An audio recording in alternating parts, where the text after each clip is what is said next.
Good evening. Thank you so much. My name's Joe Ferrara. I am Senior Vice President here at Georgetown University, and it's wonderful to welcome all of you to this special dialogue tonight, 50 years connecting Catholic social thought and public life, lessons from John Carr's leadership. Thank you for all being here. And why don't we have a round of applause for John?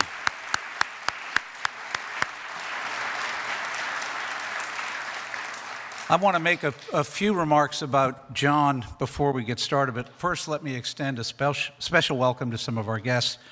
Cardinal Robert McElroy, our Archbishop here in Washington, Cardinal Christophe Pierre, Apostolic Nuncio to the United States, Cardinal Joseph Tobin, the Archbishop of Newark, Cardinal Sean O'Malley, Archbishop Emeritus of Boston, and Bishop Avelio Menovar Ayala, the Auxiliary Bishop of Washington. Please join me in welcoming our special guest.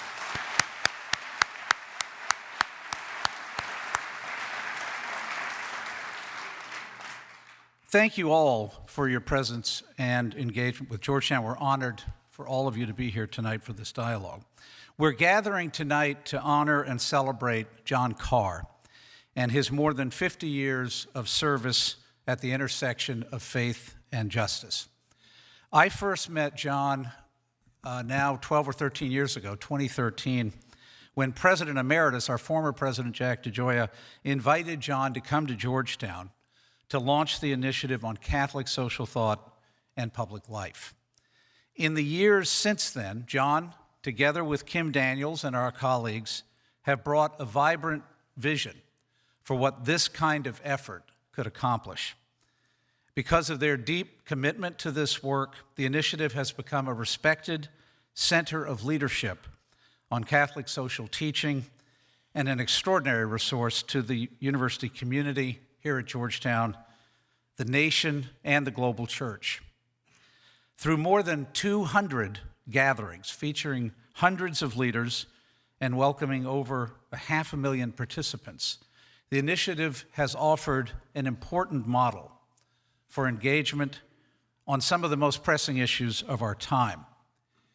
And beyond leading the initiative, John has been an outstanding citizen of the university. The President's Office has often sought John's advice on key issues confronting Georgetown. And John is always doesn't hold back when giving you advice, as many of you know, and we've always appreciated his candor.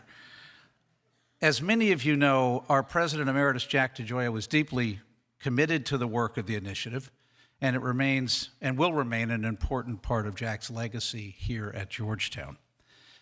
On behalf of Jack, our interim president, Bob Groves, and our entire university community, I want to express our deep gratitude to John Carr for founding this initiative and for his leadership and dedication to sharing Catholic social thought at Georgetown and around the world. John, thank you.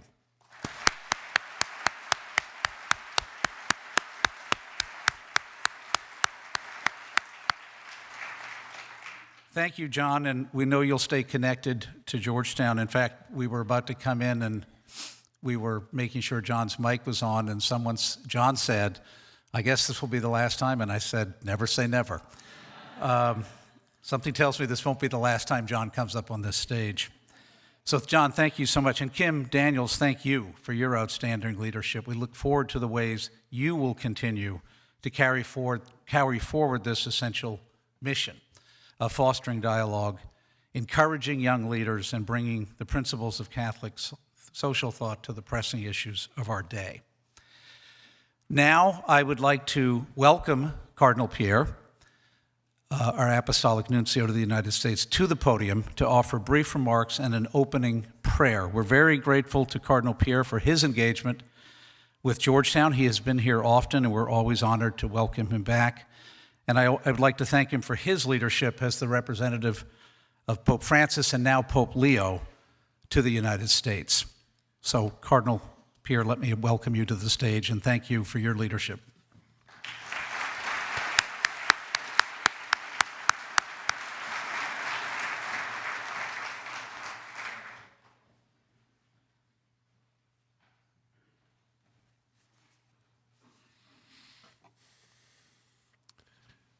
Ladies and gentlemen, dear friends, it is a joy to be with you this evening at Georgetown University.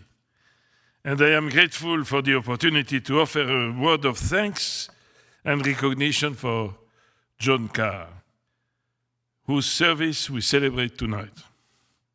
John's life and work stand at a very important crossroads, the meeting of faith and public life, of Catholic social thought, and the concrete challenges of our world. For more than 50 years, John has helped the Church articulate, not in abstract terms, but in a lived reality, the conviction that faith is never separated from concern for human dignity, solidarity, and the common good. As Apostolic Nuncio, I am especially grateful for John's fidelity to the mission and message of the successors of Peter. Over the years, he has served the Church under 4 popes, helping to communicate and apply the rich tradition of Catholic social teaching in changing and often difficult circumstances. Most recently, he has been a trusted voice in supporting the leadership and vision of Pope Francis, and now Pope Leo XIV, reminding us that the gospel always calls the Church outward to the poor, the vulnerable, and those on the margins. John's witness also reflects the hope of the Second Vatican Council for the vocation of the lay faithful.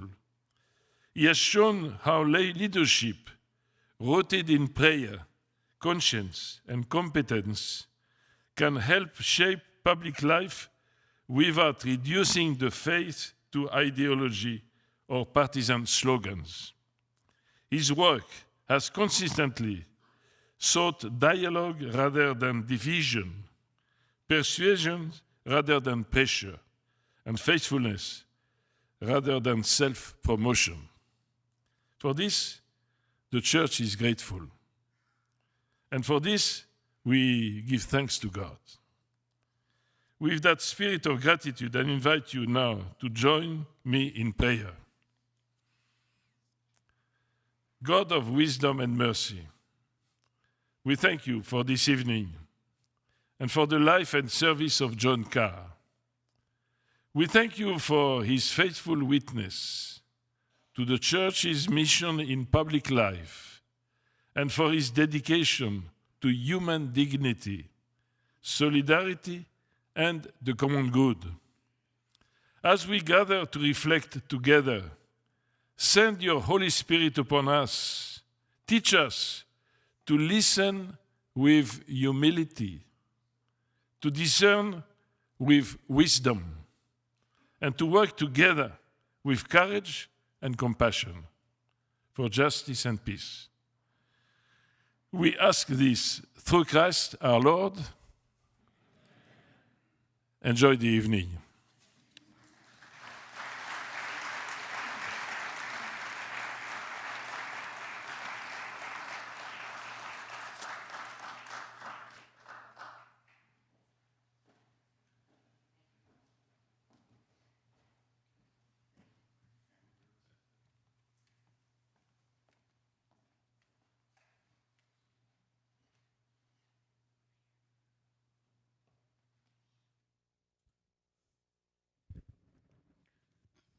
I want to start by saying thank you to Cardinal Pierre. Cardinal Pierre, you've been such a great friend to the initiative, a great friend to Georgetown. It's really our great honor to celebrate and partner with you here tonight.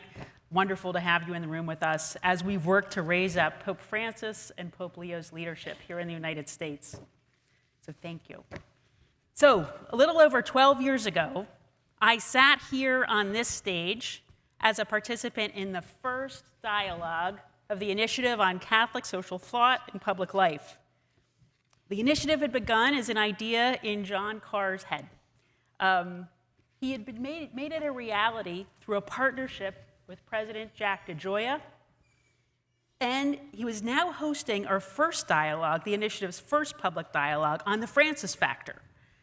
about a remarkable new pope, Pope Francis, here in a full Gaston Hall, much like we're in tonight. I was a participant here at John's invitation. I did not work at the initiative yet. Along with our friends, Alexia Kelly, who's here with us tonight, David Brooks, who is here again with us tonight, and will talk with us later, and the late, great Mark Shields. Wonderful night, wonderful night. Wonderful introduction to Georgetown for me. Wonderful introduction to being on a stage like this with John. So what John said from the beginning was no speeches. John doesn't like a speech. He said emphatically, this is not about prepared remarks, not about building a big speech up and making your point. This is going to be a conversation about our wonderful new Pope and what he's bringing to the Catholic Church and to the world. And here's what else he said. I went back and I looked, and here's what else he said that night. The Holy Father calls us to go out to people, to build bridges, not walls. Pope Francis puts the person first. He doesn't simply speak about immigration, but he asks us who weeps for the immigrant who has been lost. He doesn't simply speak of peace as an ideal, but he calls on leaders to choose dialogue over confrontation and asks us to pray, fast, and act for peace. So I'm struck that tonight we're gathered here again, 13 years later, in another full Gaston Hall, and again we have a new Pope, an American, can you believe it?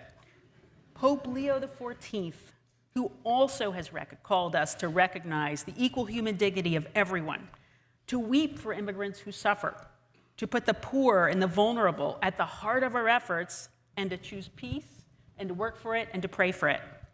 And I'm struck also that joining us here tonight are leaders of the U.S. Church, including some who will be here on the stage with us tonight, who have answered Pope Francis and now Pope Leo's call to see the humanity of our brothers and sisters, to work for, pray for, act for peace, and have spoken up robustly for these principles, even as recently as this weekend in the case of Cardinal Tobin, Cardinal McElroy, and Cardinal Supich, who could not unfortunately be with you tonight.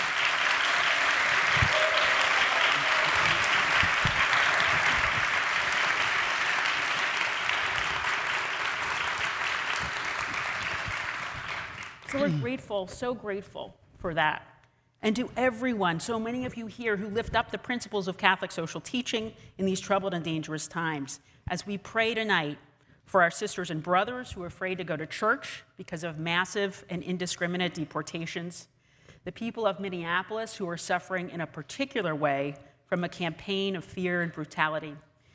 We pray for all of those suffering from violence and the threat of violence in war-torn countries around the world, and all who are hungry and cold this night, and who struggle to provide food and health care and home and safety for their families.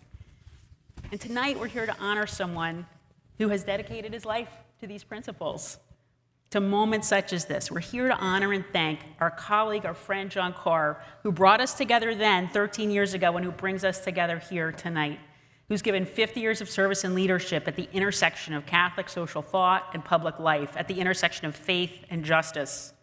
So 50 years, John, that makes for a long career, very meaningful.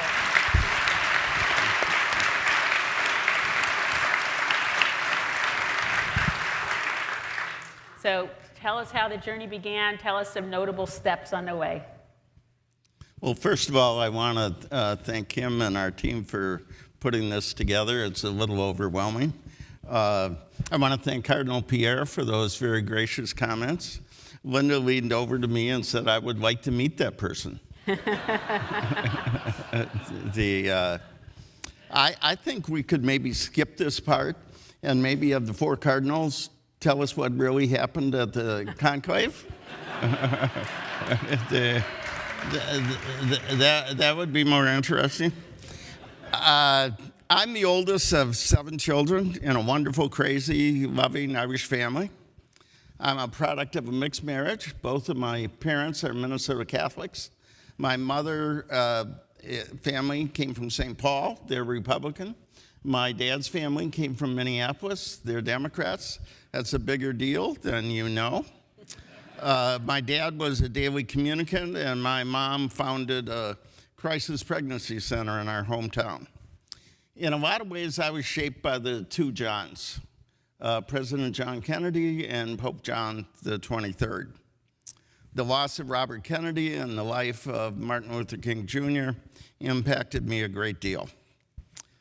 When my students in our seminar asked me how I ended up here doing this work, I said, and it's true, that when I was growing up, I wanted to be a priest or a senator. And I fell in love with Linda, and that took care of the priest part. And it so enriched my life. And I ran for the Minnesota House at 24, and that took care of the senator part. But I have been immensely blessed to spend my life at the intersection between faith and politics and Catholic social teaching and public life. There were times away from work for the church. I never thought I would work for President Carter on the White House Conference on Families.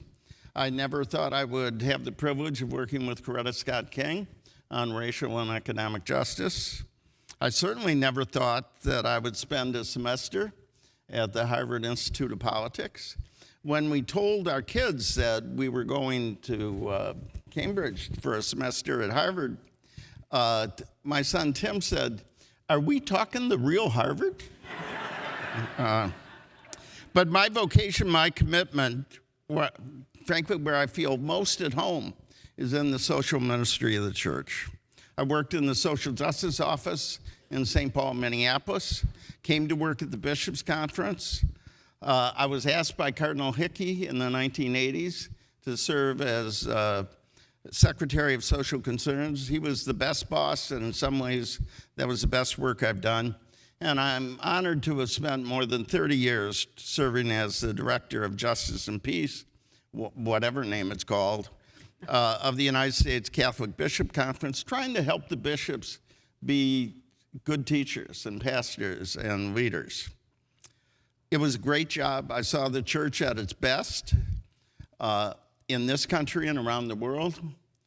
I've been to South Africa. I've been to Central America, to Rwanda, to Gaza, to Northern Ireland. Everywhere I saw people, priests, religious bishops, but especially lay people, standing up for human life and dignity. And then President DeGioia invited me to come to Georgetown to launch a new initiative on Catholic social thought and public life. He frankly took a big chance on an untested idea and a person who had no academic experience. My only contact with Jesuit higher education was paying for it. And in my experience, the way the Jesuits practiced the option for the poor was by making me poor. So many people have been on this journey to me, and I was thinking about it, and I read a column by David Brooks a couple weeks ago about autonomy and isolation. And he said, if you resist the autonomy ethos and put your loving passion at the center of your philosophy of life, you will find yourself tied down by all sorts of obligations to things like a spouse, kids, community, God, and a vocation. Your love for these things will constitute fires in the heart. Is one of the weird paradoxes of life that the constraints you choose are the ones that set you free. That's what David wrote. So tonight I feel enormously blessed and grateful for the fires in my heart. My faith in Jesus Christ, my home in the Catholic Church, my vocation in helping the church share and apply its social teaching, my colleagues and friends at USCCB and at Georgetown, and especially my wife, Linda, our 4 kids and their spouses, and 10 terrific grandkids who will keep us busy and happy.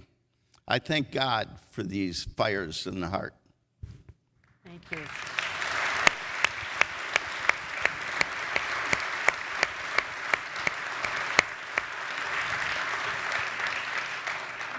So, John, let me ask you a little bit more about how the initiative came to be. Talk to how the idea came to you, why you came to Georgetown, how are you feeling about it today? Well, I was really proud of the work we were doing at the Bishop Conference on many issues, the work of CCHD, our support for dioceses, but I felt we needed more. More focus on the principles of Catholic social teaching, more voices, particularly lay voices, more dialogue connecting faith and public life, and especially more encouragement for future, younger, Latino and African American leaders. When President Joyce heard I was leaving the conference, he said, "You shouldn't leave." And I said, "Well, that really wasn't up to you." And he asked me to think about coming to Georgetown. There was some back and forth about what we ought to do and where it ought to be. And then I put together some ideas and a group of leaders to help guide these efforts. They're here. We mentioned Mark Shields, oh, how we miss him. But Shep Abel, Chris Dorman, Father John Ensler, Maury Devine, and others. And eventually I came back to Georgetown, and he said, "Welcome," encouraged me to move forward. He asked Tom Bonchef to help us, and he did. We began to build the initiative. We had a new pope, and we had our first dialogue, as Tim has described, on the Francis factor. A lot has happened in 13 years. As has been said, a couple hundred dialogues, almost 500,000 people, 600 leaders. We had presidents on this stage in a panel. We had cardinals. We also had a cashier who was at Leo's. We've had Congress people, and we've had DACA students. We had respected journalists, including two of them here tonight, and we had people you never heard of. And very oftentimes, the people you never heard of were the voices you remember. We just had our 8th National Leadership Convening. The initiative is different, as Tim says. No one gives a speech. We're about dialogue and conversation, not lectures and PowerPoints. We're not the typical ecclesial or Washington panel. Half of our participants have been women. Almost half have been Latinos, African Americans, and other diverse voices, and many have been young and emerging leaders. We try and build bridges. And one of the best things I feel tonight, yes, how I feel now, is about your leadership, Kim. Transitions, yes.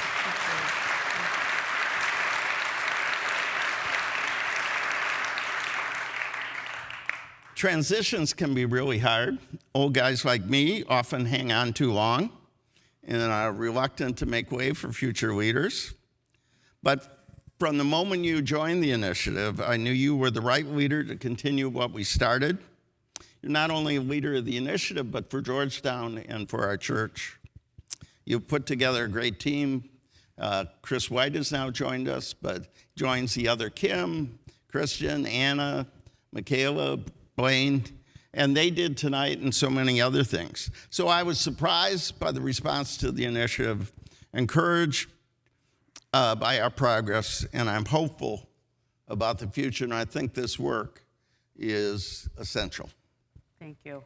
Let me ask you a little bit about, and thanks for those gracious comments. I want to ask about some lessons along the way. I know I've learned so many. I often say I learn something from John Carr every day. And one lesson I've learned is pick up the phone. Don't send an email. Don't, sort of send a text. Pick up the phone and call someone. Go out to lunch, meet someone in person. Tell us some lessons you've learned along the way. By the way, maybe don't send an email because you might accidentally hit reply all, so. Some people in the room have gotten those. I want to apologize. One thing I learned is you have to have people, young people, who are ready to take leadership. And the most important thing they tell you is, you have some good ideas. This is not one of them.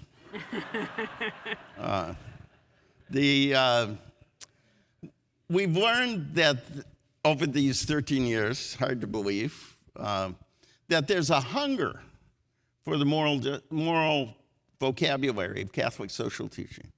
human dignity, family, community, rights of workers, priority of the poor, solidarity, subsidiarity, care for creation, common good. We learned that people see this as an alternative to the broken politics and, frankly, some of the difficulties in our church. There is a thirst for dialogue in our divided capital, in our polarized nation, in our church that struggles for unity. Differing perspectives with respect, coming from different backgrounds, all united in different ways to share and apply Catholic social teaching. We've also learned, especially in these last few years, that there is a fear of visibility. There are Republicans who are afraid in a public forum to talk candidly about President Trump. There are Democrats who are not comfortable talking about the abortion orthodoxy of their party, for example. There are members of our family of faith who don't want to be put in a position of disagreeing with their ecclesial faction or club. So it's more difficult to get people to engage. We've learned that you begin with faith, not politics. You start with Jesus, and you start with these moral principles, not ideology. And that provides a harbor from the waves of intense partisanship and angry combat. Professionally, I've learned leadership matters. This may be an odd statement. Good leadership is critical, but failed leadership, bad leadership is more consequential. That's sad. Think about the chaos we're experiencing today. Think about the costs of the sexual abuse crisis. I think there are two kinds of leadership, and I think we've learned this. If you think the culture is overwhelming what we believe in our Catholic Church, there's a temptation to sort of hunker down and preserve and protect what we have, to proclaim and condemn. If you think we have what our country needs, what the world needs, then you engage and persuade. You listen and learn. The initiatives that engage and persuade kind of place. Georgetown is a listen and learn kind of place. Pope Francis, Pope Leo are engage and persuade kind of leaders. Another lesson, and this is an odd thing to say, with the election of Pope Leo, I hope we will get over the kind of pick-a-pope ecclesiology that has haunted us. The John Paul II generation. Benedict was my kind of pope. Team Francis, trying to fit Leo into our categories. The truth is, on Catholic social teaching, Pope John Paul II was the apostle of solidarity. Benedict, in some ways, was the most powerful teacher. Francis showed us the way, and Leo picked his name to lift up social teaching. On politics, I think we've learned not in terms of individuals, but in terms of an institution. And this is really a formulation from an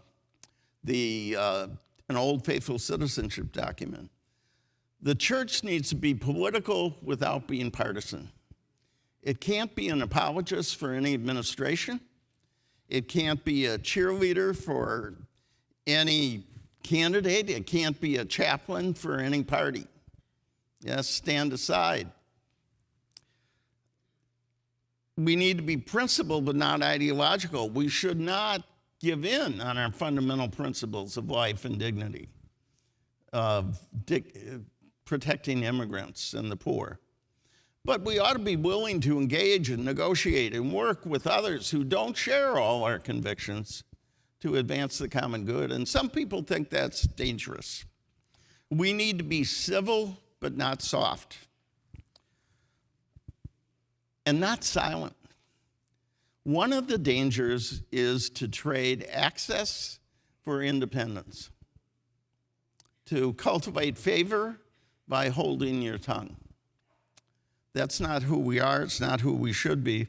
There's nothing to be gained by calling people baby killers or racists, but we still have to stand up for our principles, even when it challenges a particular party or a politician. And finally, we need to be engaged and not used. We ought to engage on our terms. We should not be props in photo ops. We should not be the place people stop by for a picture. I would suggest, as Tim has suggested, that the actions of the three cardinals to raise fundamental moral questions about Greenland, about Venezuela, about Ukraine, about our country's role in the world is an example of that kind of politics, the better kind of politics that Pope Francis called to. So those are some of the lessons I've learned. Well, one more question. So what do we take now? What do we do now? What are the challenges we face? We face so many. What's your advice as we move forward? Well, these are tough times. I grew up in South Minneapolis.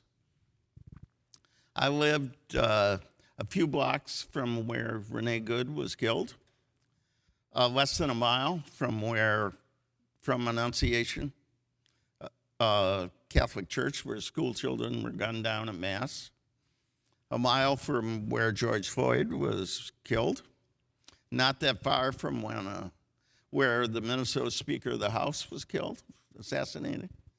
We're not where we want to be, either in Minneapolis or elsewhere. In our church, we're paying a high price for mistakes. On this stage, I said that silence about clergy sexual abuse was destructive. And for the first time, I broke my silence about what happened to me as a young seminarian. And that still haunts our church. Some people say it was a long time ago, it wasn't a lot of people, it's over. It wasn't that bad. What was really bad? It touched a lot of lives, and we're still paying the price for that. In too many ways, our community of faith reflects some of these divisions in our politics.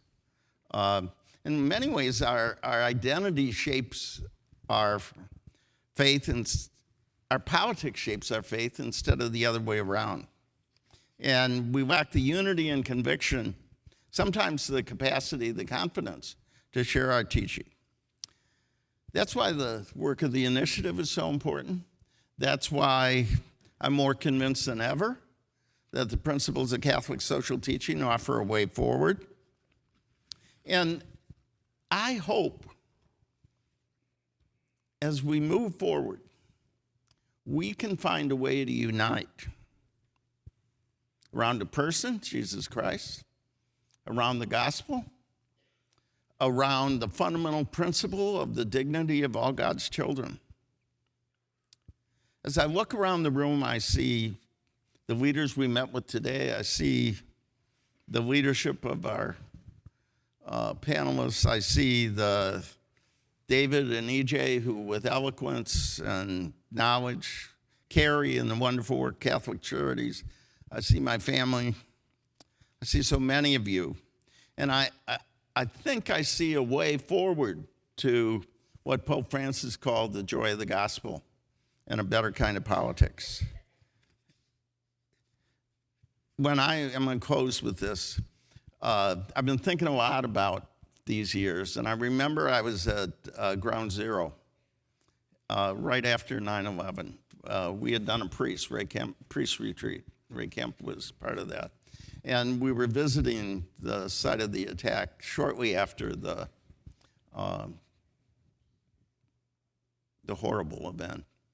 And it was overwhelming. The fires were still burning. The smoke was still rising. Twice, everything stopped while they brought out pieces of people. And a priest I was with came and grabbed my arm, and he said, John, what we were talking about last night, human dignity, solidarity, justice, peace, that's the only way we'll overcome this hate.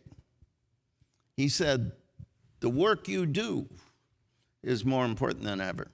So after 50 years, after 13 years here at Georgetown, the work we do, the work you do, is more important than ever. Thank you very much.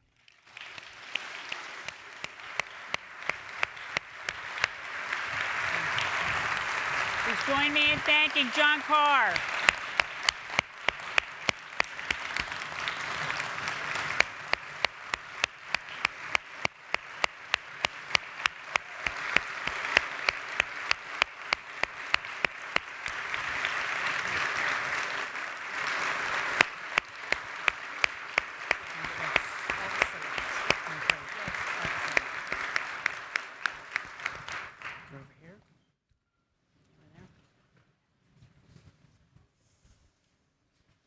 John, thanks for those thoughts.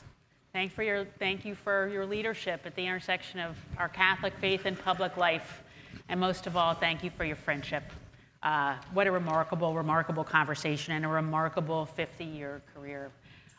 We're here now with just some other wonderful, wonderful Catholic leaders and other leaders to talk about, almost Catholic leaders. Soon to be Catholic leaders. Soon to be. Baptism by panel. We're here tonight to talk about the lessons of John Carr's career. There are many people here in the audience who could share so much. So many of you have worked with John, have been students of John's, have been part of all of our work. But tonight we've chosen 4 leaders in particular to join us to talk about the substance of these years of service, to talk about advancing Catholic social teaching in public life and what that means, what it means to promote the common good and to serve the least of these. And it's just really a remarkable panel. So let me tell you a little bit about who we have here on the stage with me now. First, David Brooks, a columnist for the New York Times, a contributor to The Atlantic, commentator on the PBS NewsHour, the author of The Road to Character, How to Know a Person, and many other books, and a longtime friend of the initiative. Thank you, David. E.J. Dionne, another longtime friend of the initiative, a professor here at Georgetown, a contributing columnist for the New York Times, a senior fellow at the Brookings Institution, the author of Why Americans Hate Politics, and Our Divided Political Heart, among many other books. Thank you. Carrie Robinson, the president and CEO of Catholic Charities USA, a network of Catholic charities agencies that provides help to and creates hope for more than 15 million people a year, and a former executive partner of Leadership Roundtable. And Cardinal Joseph Tobin, the Archbishop of Newark, the former Archbishop of Indianapolis. Cardinal Tobin is a member of the Vatican Dicastery for Bishops, has served as a participant in several global synods, and was the Superior General of the Redemptorist Order. So we're so glad to have all of you with us to have this great conversation about Catholic social teaching, about this current moment, about lessons we can draw from John's career. I want to ask each one of you a question just to kick us off, and Carrie, I'm going to start with you. Catholic social teaching has been at the center of John's life and work for more than 50 years. How should these principles guide our efforts in the face of the challenges we face today? I had a beloved professor at Yale Divinity School who would say to her students, the moral life ought to make sense. This was Margaret Farley, a religious sister of mercy. The moral life ought to make sense. John, what you have done over 50 years of your life, modeling it personally, vocationally, professionally, has helped so many of us understand the moral life in a sensible way. Your world-class command of Catholic social teaching, rendered in an accessible way to all of us, are the principles that have inspired so many of us in our own vocations. We owe you an incalculable debt of gratitude. I think of you as our collective conscience. And thank God for your world-class sense of humor, because otherwise you would just be a scourge at a party. I want to note that Linda is laughing in the front row right now.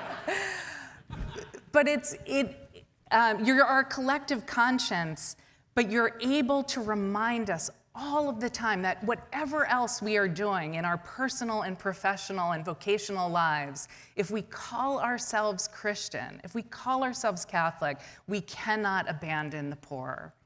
Thank you for bringing all of the principles of Catholic social teaching to our consciousness. You inspire us, console us, encourage us, and to answer your actual question of how we tackle these incredible social challenges, I think it's simple. It's just WWJD. What would John Carr do? Thank you, Carrie. Cardinal Tobin, how about you? What do you think about sort of lessons we can draw from this 50 years of service and what Catholic social teaching can bring to our moment today? Well, I have to first admit that I overcame a resentment when I came back to the country after 21 years outside and found that he had left the conference. That really ticked me off. But I'd like to say not so much about the principles themselves, but how you live them. A bishop whom I think you knew, by the name of Tom Gumbleton, was once the keynote speaker of a workshop on social justice that my religious family was sponsoring. And he noted that the participation was less than overwhelming. And he said, I want to thank the Redemptorists for having this workshop, but knowing that if you had it on prayer or sex, the place would be filled.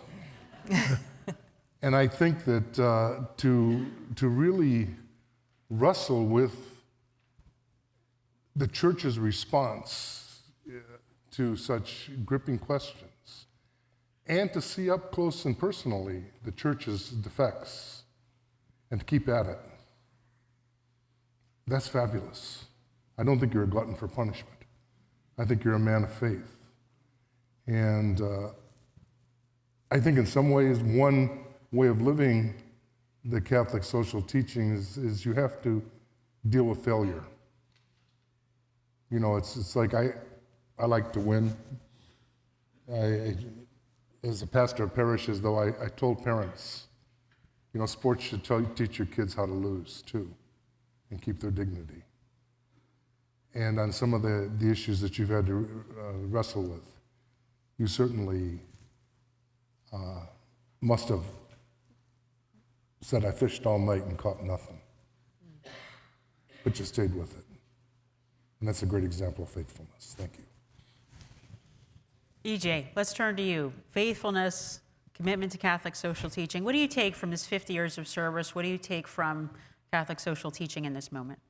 Can I just say I salute Cardinal Tobin. I don't think of any CYO basketball team that would take the idea of learning how to lose lightly. That took a whole lot of courage. I want to think about, in thinking about this question, I've thought about John Carr's example of how you fight for social justice, how you fight to defend the church's teaching. And two things came to mind. One is that piety is no substitute for morality. Indeed, sometimes it has nothing to do with morality. And I think we've already learned that John Carr is a moral but not a pious person. And the beauty, two of my favorite stories, and thank you, John, for not telling this one, because he threatened to tell this story earlier tonight. John, as you know, worked for a long time for the bishops. And you may recall some years ago that the church changed its teaching on limbo, decided limbo didn't exist. And John went into one of his bosses, a bishop, and said, look, I never cared a lot about limbo, so I don't care much about that teaching. But don't you ever get rid of purgatory, because I regard working for you guys as my purgatory. And John also love to tell the story, and I know a lot of people in this room have heard this story before, and this also, by the way, goes to your point about you got to learn to lose when you're fighting for the right thing.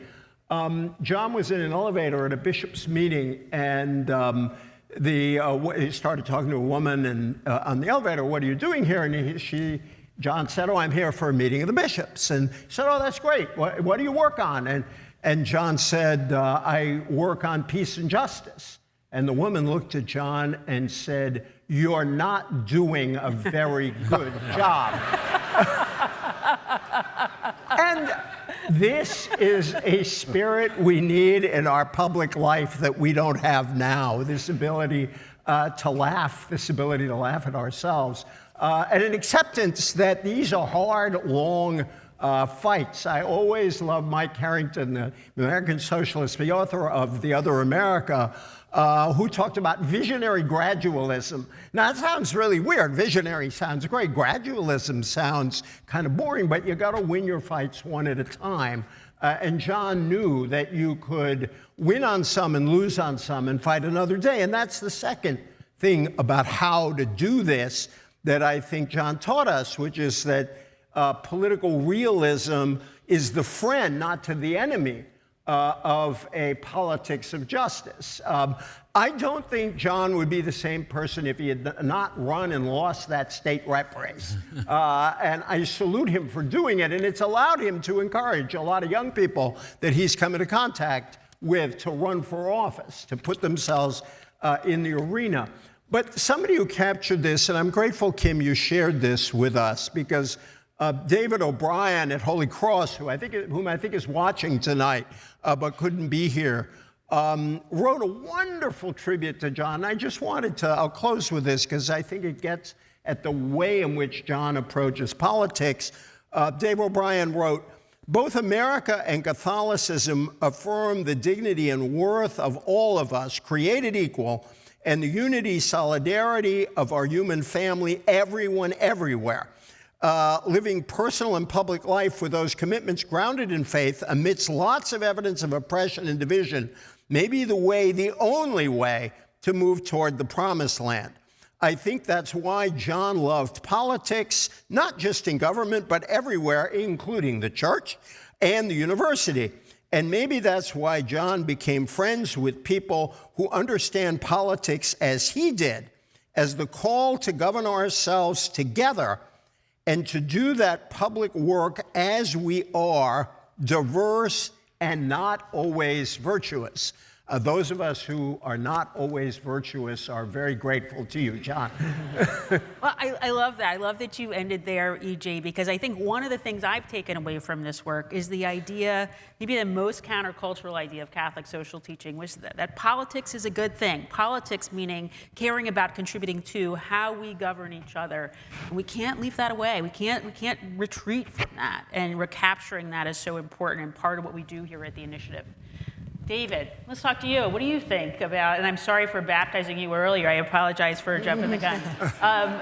Tell me a little bit about what you think about John's example and about Catholic social teaching. I've got a new ambition now to become a cardinal. Now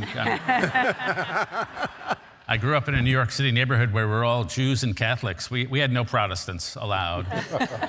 So I became a big Notre Dame fan until I moved to Villanova, Pennsylvania. In 1984, Villanova made my heart sing with a certain victory against another Catholic school. All right. Yeah, so much for the ethic of love. But I remember thinking, as I was celebrating with Raleigh Massimino, the Villanova head coach, I thought, I think Villanova's going to have the first American Catholic pope. I think.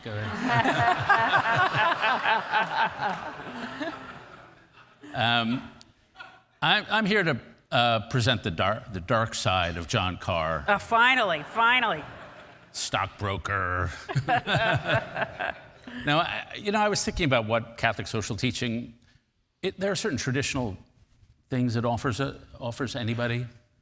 But now we're in a weird moment where it seems urgently needed. John read from that column on love. I quoted in that column Eric Fromm, who said, "The human hunger is the hunger to end our separateness." to fall in love. And yet, when we think about the common loves, they seem to be diminishing in American life. Most of us love our family, but fewer people are getting married and having kids. Most of us love our community, but fewer people are active in community life. Most of us love God. Fewer people are religious. So you take the common loves, and there's just less of it going around. And then you get to a point where you look at our politics, where when I think about the last 20 years, the thing that strikes me most is a generalized loss of faith. Faith in each other, faith in our government, faith in institutions, and faith in love. And so we have entered a world where the enemy of any particular ideology is not the opposing ideology. It's the idea that we should have no ideology, that ideology and belief systems are for suckers and saps. That Thucydides said, the strong do what they can, and the weak suffer what they must. And we see that in the White House today, a politics of pure power and pure nihilism. And what can break through this sense of distrust, loss of faith, cynicism, a belief that it's power, and power, all that matters is force? Well, in a weird way, the radicalness of Jesus' example is the primary antidote to that. And I could say in my own life, I was a normal secular guy, and I got invited by my dear friend Mark Shields. I think Ann Shields is here. I hope she want to raise your hand, Ann, if you're here. Yeah. There we go, Ann Shields.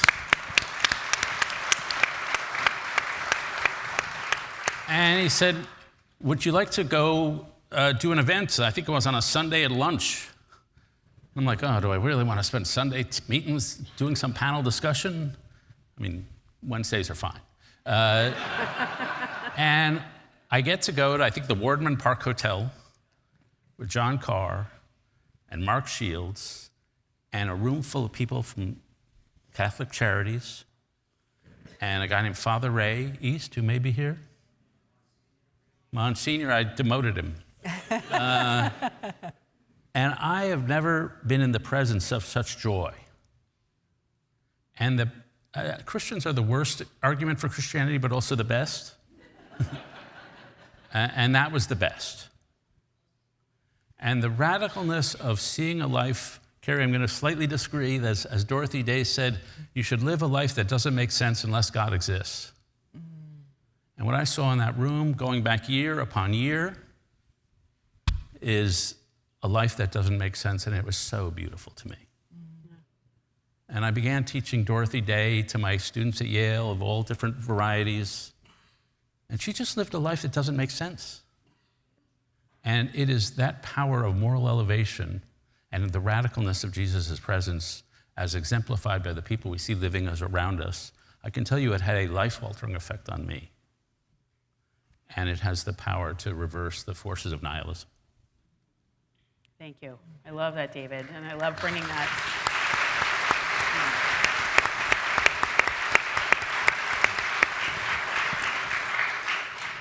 I think in our current moment, reminding ourselves of those lives that don't make sense is a way to think about how we respond to the challenges that we're facing right now. And I also think listening to the lessons of our American Pope, Pope Leo, Pope Francis, Pope John Paul II, Pope Benedict, and our popes before that, right, that put human dignity at the center of the conversation and say this is one of the Catholic Church's unique gifts to that conversation is the belief in the equal human dignity of everyone. I wonder if we can all go around again and talk about how this principle and other principles of Catholic social teaching, but also our new American Pope, how we can take this moment and this opportunity with the priorities that Pope Leo has already offered to us and say, how do we respond to the challenges, the very, very serious challenges that we face at this moment? Carrie, I'll start with you. So I spend a lot of time with people across the country who take love of the poor and care for the vulnerable very seriously. And it is hard to bear witness to human suffering and injustice day after day after day. And yet, paradoxically, there is so much meaning to be found in this work. When we were gathered for our 115th annual gathering in San Juan, Puerto Rico, in October, and during that gathering of the Catholic Charities leaders, some 600 from across the nation, Pope Leo sent us a letter. And in the letter, he specifically named the women and men of Catholic Charities as agents of hope in this moment. It was like a shot in the arm. It was so encouraging and invigorating, and there were tears in the audience. And before we left our gathering, De Lex Aetate, his first exhortation, was released, and it speaks specifically to the mission of Catholic Charities and Catholic Relief Services and St. Vincent de Paul and so many of the Catholic Church's social ministries. This is a profound moment for us, just when we need these words the most to be encouraged and edified and consoled and inspired. They are coming. And they're coming to us in messages in English with a Chicago accent. I love it. EJ, how about you? I mean, so a pope who speaks in English with a Chicago accent, who speaks about the poor, who brings these who took the name Pope Leo XIV precisely because he wanted to hold up these principles that we've been talking about. How can we accept the challenges of this moment by looking in that direction? I want to say every time Carrie opens her mouth, I prove that I am Catholic because I think the church's job is to make all of us feel guilty about something. And I hear you talk about you and what you do and what your people do. And you're examples to us all who don't do what you do, who don't do it every day, who don't do it with that commitment. So thank you for that.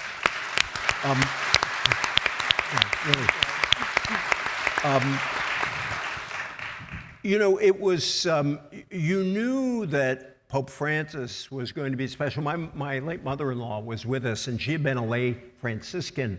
And you know, if you're going to have a mother-in-law, you want a Franciscan as your mother-in-law. She was a wonderful woman. And when we were watching TV, and I had to write about this right away, and my mother-in-law gave me my inspiration. She said, he picked the name Francis. He is going to be good, my mother-in-law said. And he came along at a particularly important moment. And then when Leo picked the name Leo, it's not only important because he was reminding us of Rerum Novarum, the Pope Leo XIII, and the origins of Catholic social teaching, but he has a really healthy obsession with AI, with artificial intelligence. And if there is any topic on which we need clarity and practical moral thinking right now, it's on AI. And the AI, not only as it will affect the economy, how we can turn AI into something that might help workers advance themselves rather than simply destroy jobs.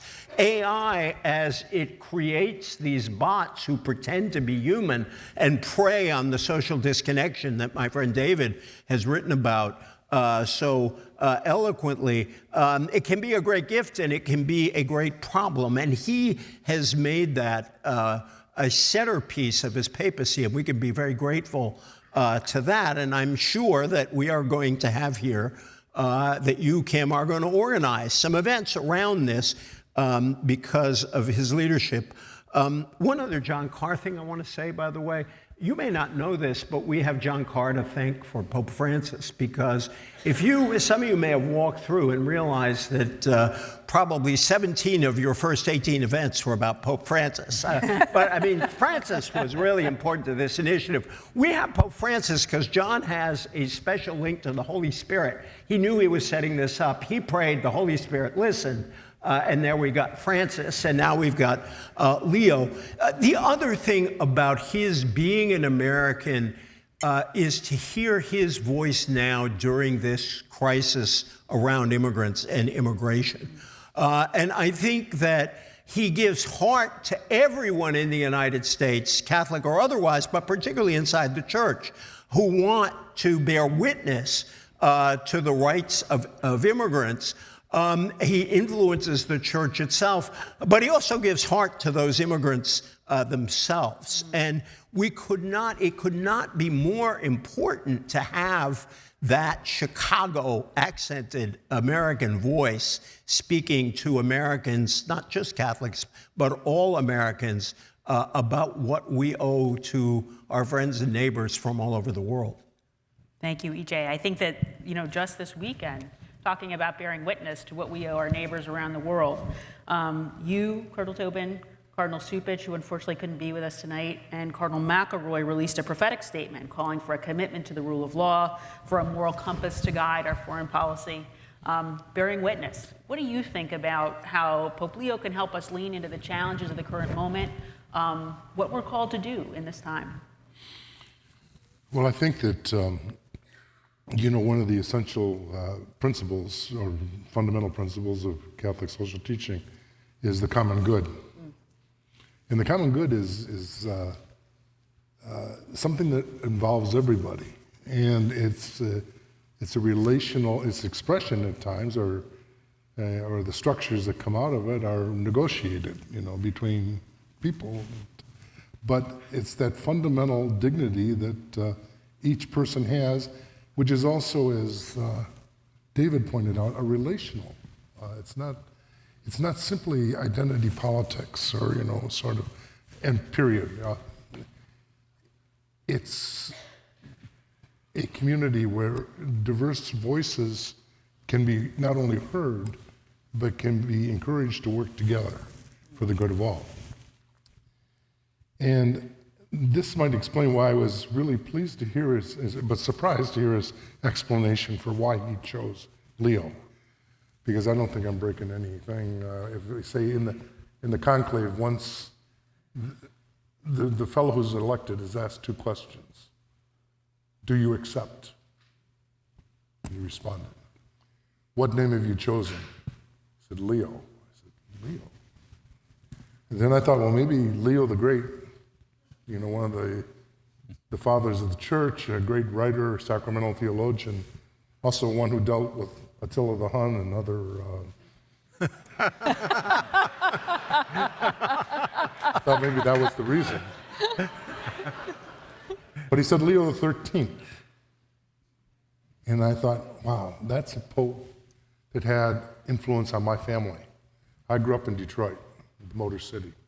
My father worked for General Motors. He was not a member of the UAW. He was a white-collar worker. But he made it clear to us in our house that what we had was because of the union and the collective bargaining. And I remember there was a Monsignor in the first years of my priesthood who was very involved with social justice and a great teacher in Detroit by the name of Monsignor Clement Kern. And when he celebrated 50 years of being a priest, the UAW threw a gala for him. It actually was going to go to the poor that he served. And I got a couple tickets to go, and took one of my sisters who had just finished law school. And I said, bring your cards. You can pass out cards to people, And, and we had a new archbishop at the time, and he saw me with this rather statuesque blonde, and she came over and said, who's she? That's my sister. He said, it better be your sister. No, anyways, I will never forget one of the speeches that night. It was by Douglas Frazier, who was one of the four founders and past president of the UAW. And Frazier said, none of the four founders, the three Ruther brothers and himself, were Catholic. He said, I'm a Scotch Presbyterian.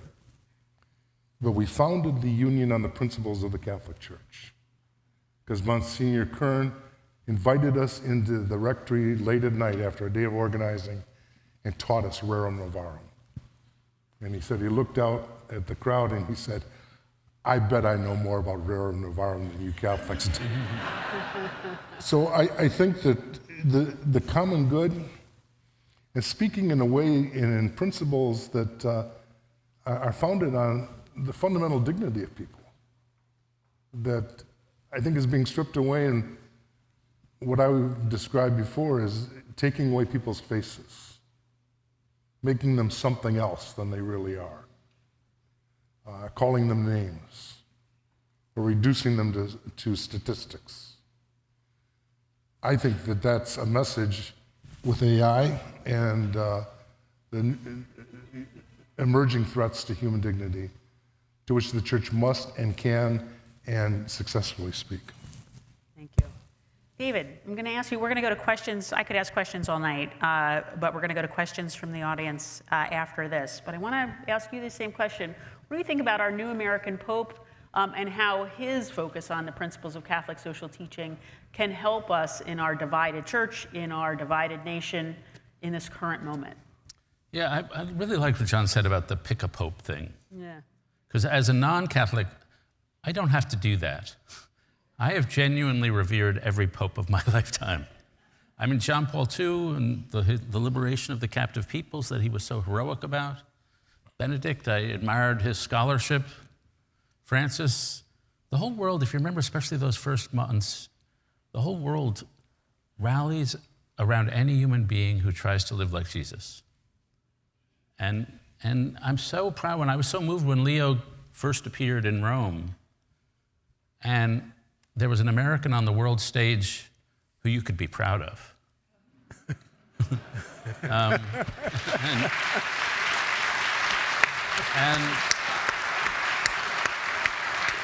And I understand that every group of people has their debates and dissents and oppositions. But as an outsider, and maybe it's just because it's above my pay grade, those debates and dissents have never seemed to me nearly as important as the Beatitudes, what holds the church together, and in particular the radical commitment to these radical set of inversions, that the last shall be first, the meek shall inherit the earth, blessed are the poor in spirit, and blessed are the poor, and the poor are closer to God. I mean, these are radical ideals that did not exist in the classical Greek world or the classical Roman world, but were introduced by Jews and Catholics, by people who said every human being has a soul of infinite value and dignity, that every human being is so important that Jesus was willing to die for that person, and that the poor have something to teach us. One of them, I think about this, one of my luckiest moments was I was asked to be a judge for the Boys and Girls Clubs of America. And we were supposed to pick this person who was going to be the Youth of the Year to exemplify what the Boys and Girls Clubs can do for young people. And we just met the 4 finalists.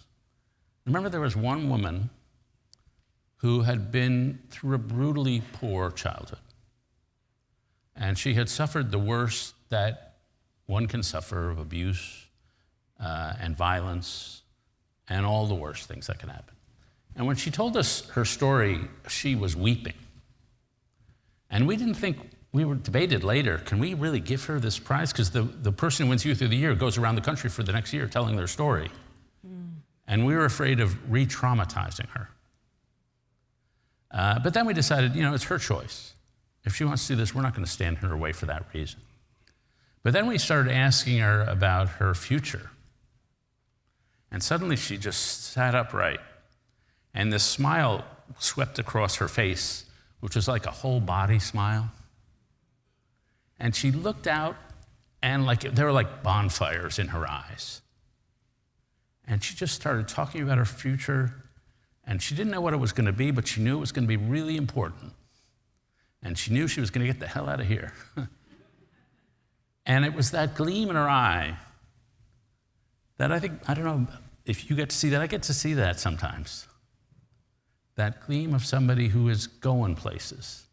And it's not arrogance, it's just the beauty of aspiration.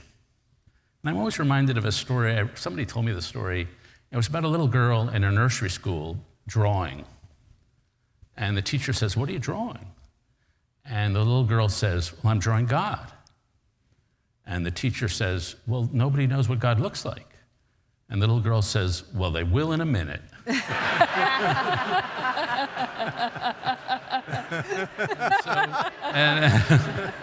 So that is the human dignity. That is a story of the aspirations of everybody, is part of the human dignity. And I have seen the popes of all right, left, whatever you want to call it, exemplify that for the world. Wonderful. Thank you, David. We're now going to turn to your questions. And I'd ask you to line up at the microphone in the audience. I see so many people here who have worked with John through his whole career, who have worked on the principles of Catholic social teaching and advancing them in your own lanes, in your own work. I also see many young leaders here who are ready to take these challenges and meet them in your own generation and through your own generation. And I just want to take a moment to say one of John's greatest contributions has been to encourage and mentor young leaders. And we have established the Founders Appeal. If you'd like to give and support that cause, you can look at your program for details how to do that. That also means that in our questions tonight, we're going to make sure that we try to get undergraduate students and other young leaders to be here and be at the front of the line. And so, Christian, I'm really glad, though, you're part of our Salt and Light Advisory Group. Christian Bentley is someone who is really part of helping us grow our program. And so I'd like you to ask, before I get you started, I'm going to say the famous John Carr line, which is, please state your question in the form of a question. And go ahead and let's get started, Christian. Thank you so much, Kim. My question is, how can Catholic leaders today work in new ways, and I'm really highlighting new ways, to collaborate intergenerationally and multiculturally so that we can build new systems that support policies that uplift human dignity? We've seen gross greed and racism and sexism create the systems that we have today.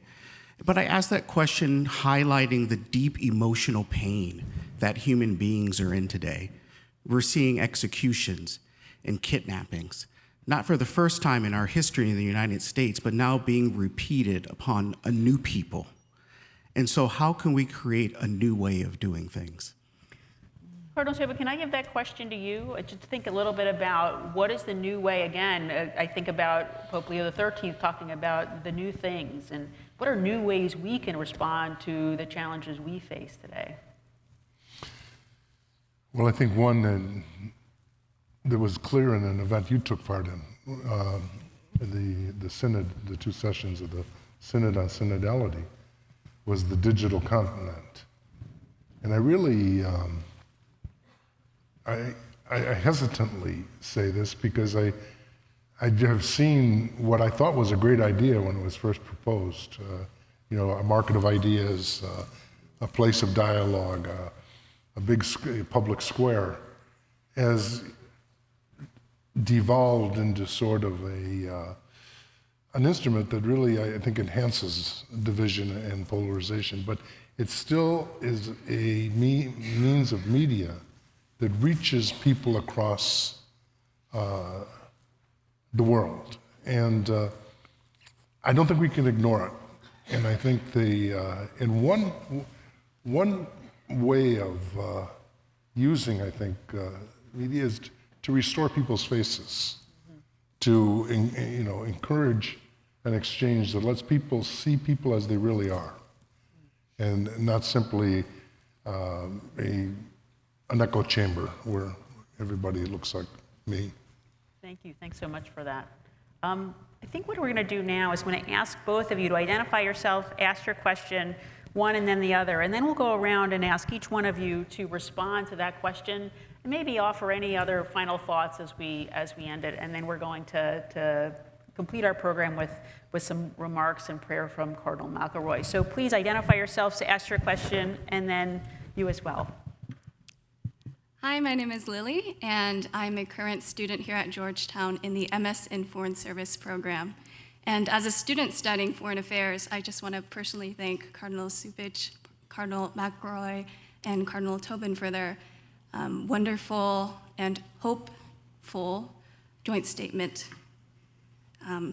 John Carr consistently centered the least of these in his work. And as an international affairs student who also tries to live by that principle, it's often overwhelming to know how to balance my energy and attention between crises.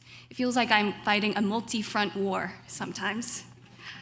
How should lay Catholics, especially young Catholics like myself, discern where to focus their moral energy when the needs are so vast and competing?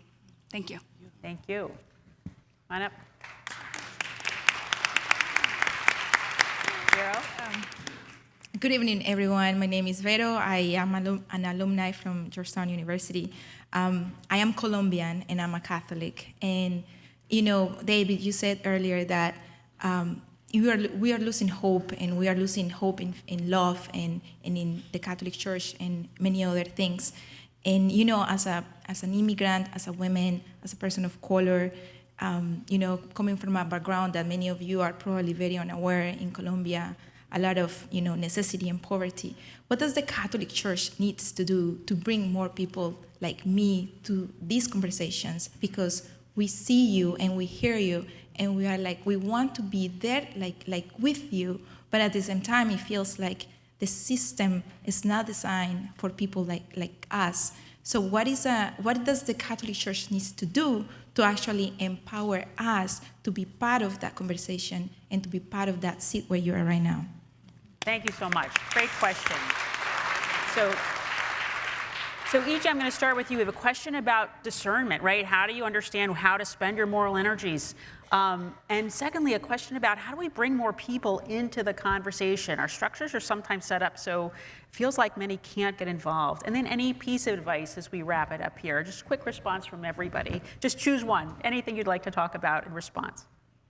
Just a couple quick things. The gentleman who asked about a new way of going forward, I started thinking when you asked that question that there are moments when old ideas are the newest thing in the world because we have completely forgotten about them. And I was thinking that solidarity is a very old idea, and it is a radically new thing at a moment of pretty rampant selfish forms of individualism. Empathy is an old notion central to Catholic social thought. It is so antithetical to a kind of inward lookingness and meanness that we see out there. And hope is such an antidote to a cynicism right now that pervades so much public life, so many attitudes toward that. And so, you know, behold, I make all things new. And in this case, I think a whole lot of older concepts could radically challenge the present in a new way. And otherwise, I just want to say, one of the great things about teaching is students ask you questions that you can't figure out the answer to. And when a student asks, for example, how do I discern my vocation? How do I discern where, which is a wonderful question, where I can serve? The only answer that I could think of is to think about serving where you are, or serving in ways that you are unusually well suited to, or perhaps, and this is easy to say and not do, serve in ways that might make you feel uncomfortable and therefore grow.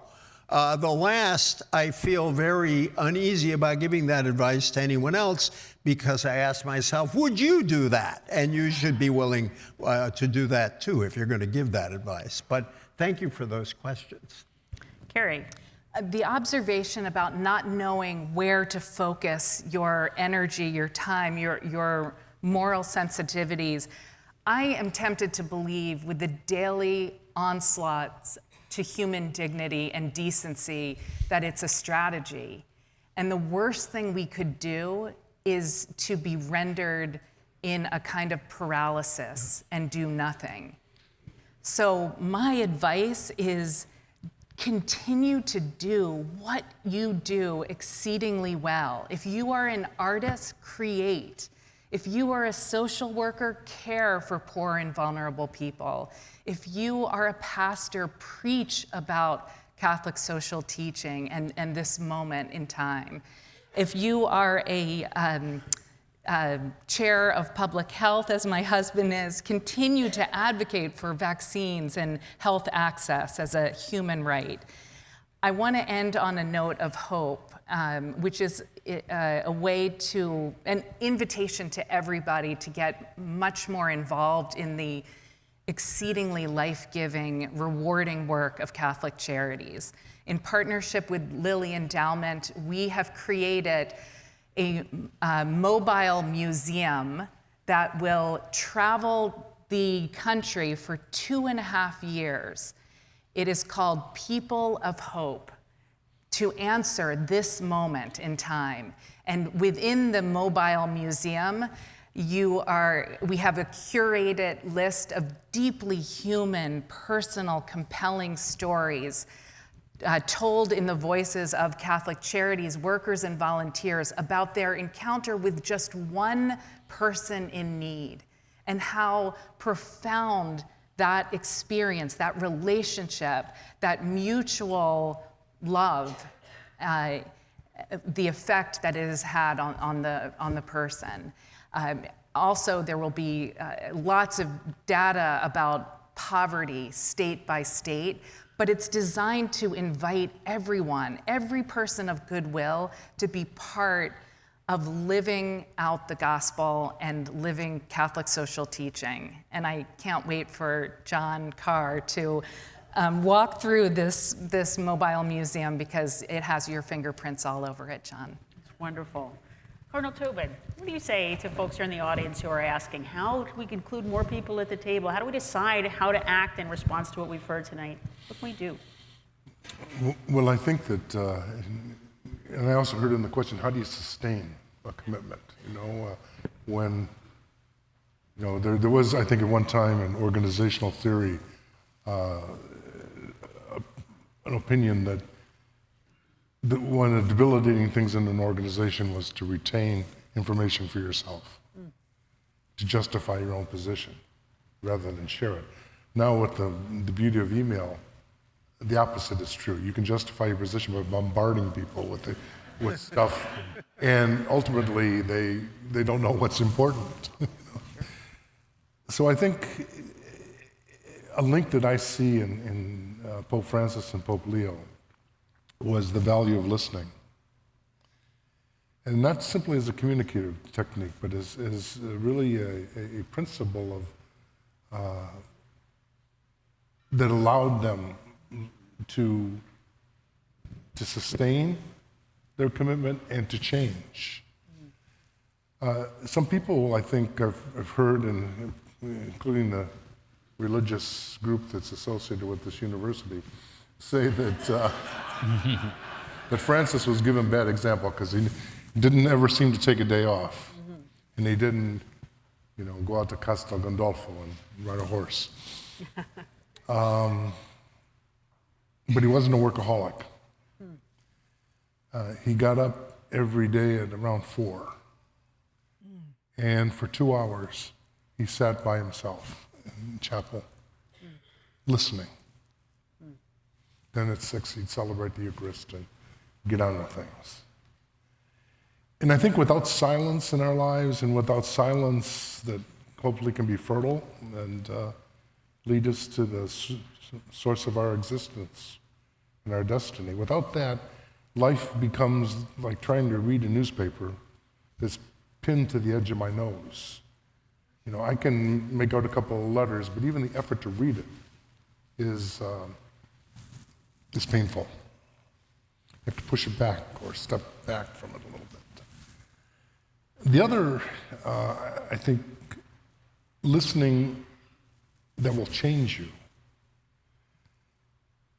is what Francis was talking about going to the margins.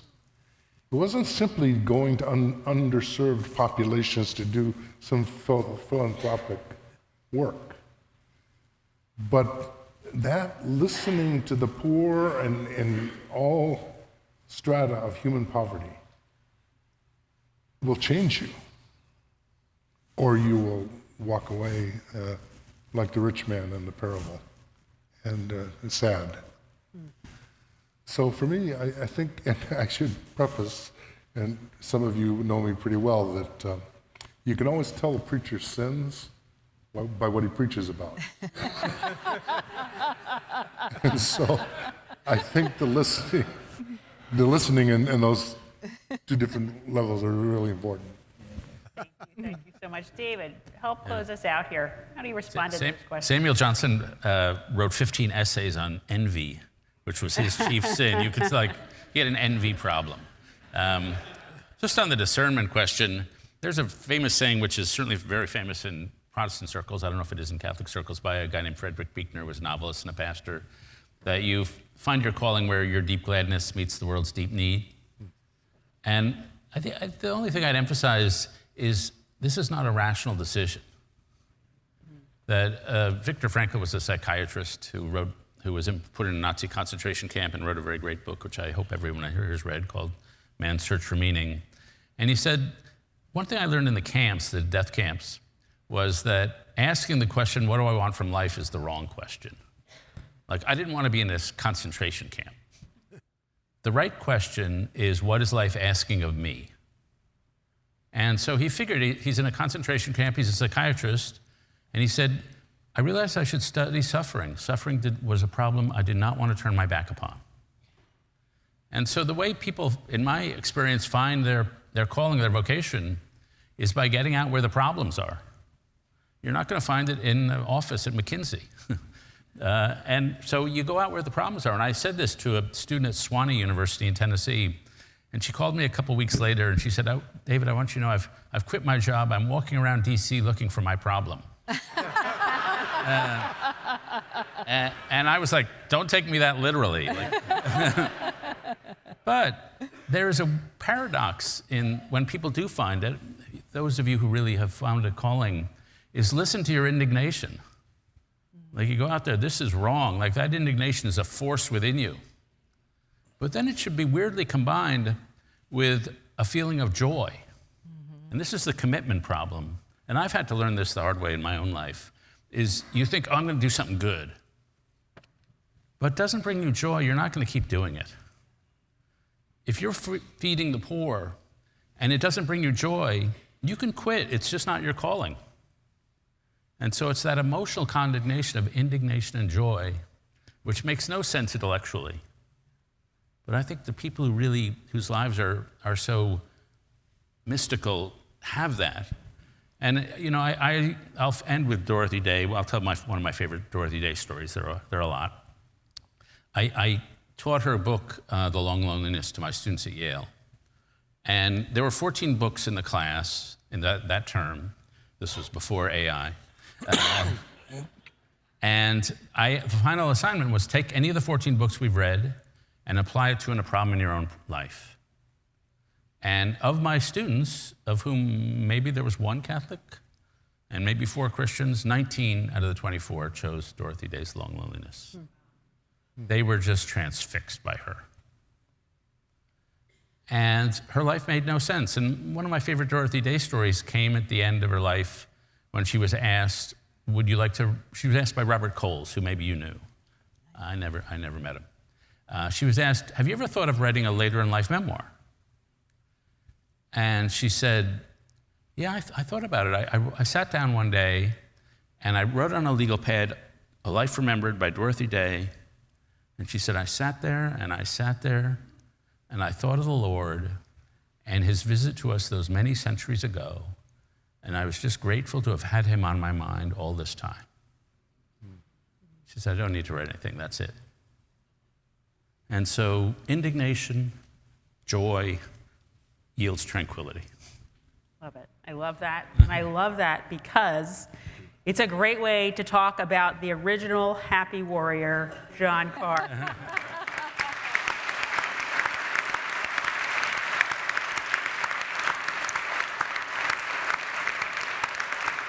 Indignation and joy. What a wonderful night this has been, and a wonderful night to reflect back in gratitude for your exceptional career, for all your contributions to this work over 5 decades. 8 U.S. presidents have come and gone over the course of John's career, 4 popes, and through it all, you've consistently reminded us that while Catholics might be politically homeless in this country, that just means we have more of a responsibility to challenge our allies where they don't meet up with Catholic teaching, and to try to build bridges to those with whom we might disagree. I mentioned earlier that John has been really someone at the heart of encouraging emerging leaders to work, to rise, to put their voices in the conversation. I know for me, John has been an incredible mentor, an incredible friend, and I know that's true of so many of you here in the audience tonight. And I wanted to say, our classic John Carr fashion, we met for the first time when my phone rang, and I picked up the phone, and it was John Carr. I'd never met him, and he said, I don't know you, you don't know me, but let's go have lunch. And we went and had lunch. We knew there were things we thought, there were things we disagreed about. We found out we agreed about 95% of things.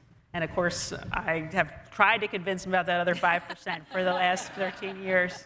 I'm 100% confident that he had a Diet Coke and a hamburger at that lunch. And I just knew at that time, and it took a while for everything to align, but I knew at that time how much fun it would be to work together, how much good we could do along the way, how much we could bring these conversations to other people. I've learned something from John every day that I've worked with him, whether it's pick up the phone, whether it's engage and persuade, whether it's don't send that reply, I'll email. And his work has done just so much for so many, reminding us about love for the poor at the heart of the gospel, the least of these, again and again and again. So all of us here at the Initiative are just so ready to carry on this good work. We have such a great team that we've put together. We're grateful for your work, we're grateful for your example, and we're grateful for what you've built here at Georgetown, reaching us here in this room, everybody watching online, everybody who's been touched by your wonderful career. So please join me in thanking John for this wonderful night.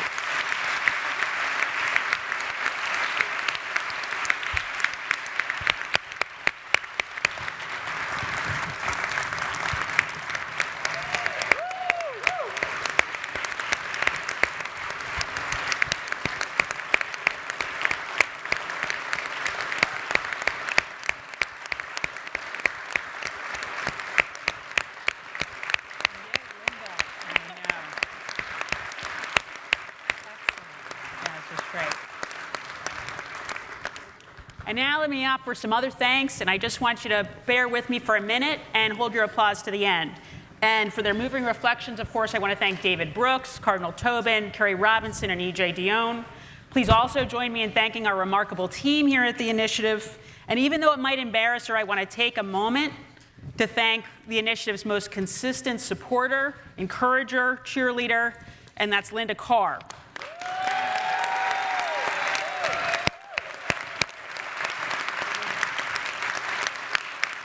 Thank you, Linda. We have a reception to follow out in the Healy hallway, so I really hope all of you join us there. Before we close, I want to preview one dialogue while I welcome Cardinal McElroy up to the stage.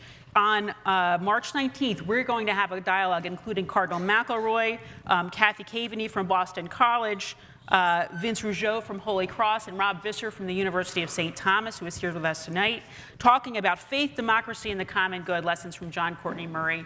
And so I really encourage you to join us at this particular moment. What an important conversation that is. So please join me as we welcome Cardinal McElroy. Thank you for leading us in prayer to close us out tonight. Two brief notes. I came to know John as a bishop beat at the conference, and watching his command, his love for justice, and his ability to work with all of us and bring us in our scattered ways to unity so many times. And then here through the Initiative. And finally, Carrie mentioned those phone calls. Many of us here received those phone calls when moments of life in the church that were important. And John would call with wisdom, and also he would continually call. There is the figure of the persistent widow in the gospel. And for 50 years, John has been the figure of persistent widow, but with Irish charm and joy on behalf of justice. The second thing I say to you, John, is we have an opening at the Archdiocese for Director of Justice and Peace, We pay more than we used to. But let us pray on this wonderful evening.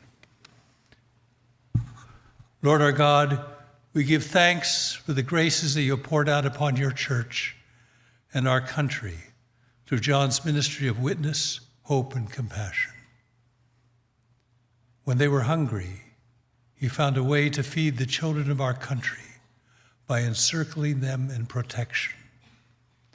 When they were thirsty for a society that practices dialogue and mutual respect, he created and sustained communities of discourse and politics of mutual trust. When they were strangers, he invited immigrants into our land, helped us to see in them the face of Christ, and worked to banish the ugliness of racism and discrimination. They needed clothing, and he raised up our hearts to the human dignity which clothes us all in the image of God, the unborn, the elderly, and all of the marginalized. They were sick, and he forged alliances to achieve health care for all those in need. They were in prison, and he taught us never to abandon those who are suffering from the myriad of prisons that weigh us down profoundly. Lord, fill our hearts with joy at all that has been accomplished in John's life of family and service, and raise up men and women filled in God's grace to carry on his legacy as servants of God, justice, and peace. We ask this through Christ our Lord. Amen. Thank you so much, Cardinal McElroy. Please join us at the reception. We're continuing the conversation and the celebration. Thank you so much.